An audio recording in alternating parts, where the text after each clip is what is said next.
C'est le va-et-vient des portants entre les sous-sols de l'opéra et le 9e étage. Jennifer et son équipe suivent un planning très précis.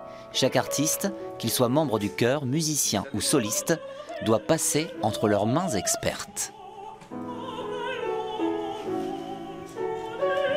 On savait qu'Armando, ça serait le costume sur lequel on aurait du travail. Et en plus, ce qui est très particulier, parce que c'est une véritable confection complète au départ. Donc là, le but étant de pouvoir l'adapter. La chance qu'on a, c'est que c'est plus facile de reprendre que de redonner. Le pantalon 1900, il est légèrement fuselé parce qu'il se mettait avec des petites bottines. Donc si tu peux... Un peu de cheval avec. Ouais, on faisait un peu de cheval, voilà. Il y avait la bottine qui était un peu montante. Si tu peux le fuseler un peu, oui, je trouve que c'est plus chic. Pour ce pantalon, Jennifer prévoit une grosse matinée de reprise.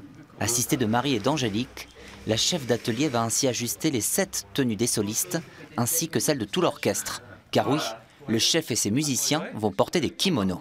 On a bien fait de...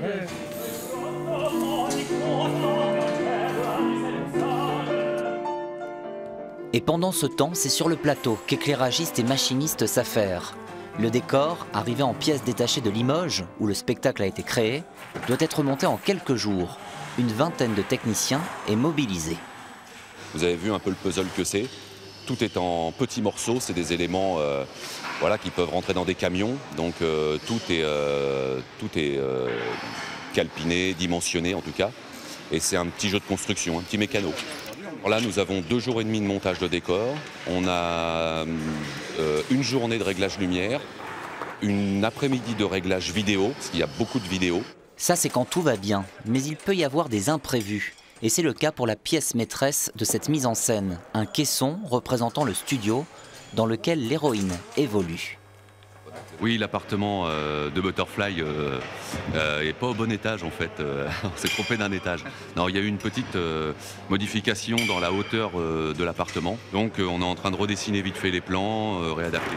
Ce type d'incident, c'est monnaie courante pour la technique, qui ne va pas pour autant alarmer les metteurs en scène. En tout cas, ce caisson à 4,50 m de haut, pesant pas moins de 5 tonnes, en interpelle plus d'un, à commencer par le chef d'orchestre et ses 50 musiciens. L'orchestre passe une partie de ce spectacle sur scène, ce qui fait un peu sa particularité, notamment avec cette boîte qui est suspendue et donc qui tient presque en lévitation au-dessus de l'orchestre. Il va demander un peu de pédagogie pour rassurer les gens. Demain, c'est la dernière ligne droite. Nous vous emmènerons dans les coulisses de la Générale, l'ultime répétition avant la première représentation au public.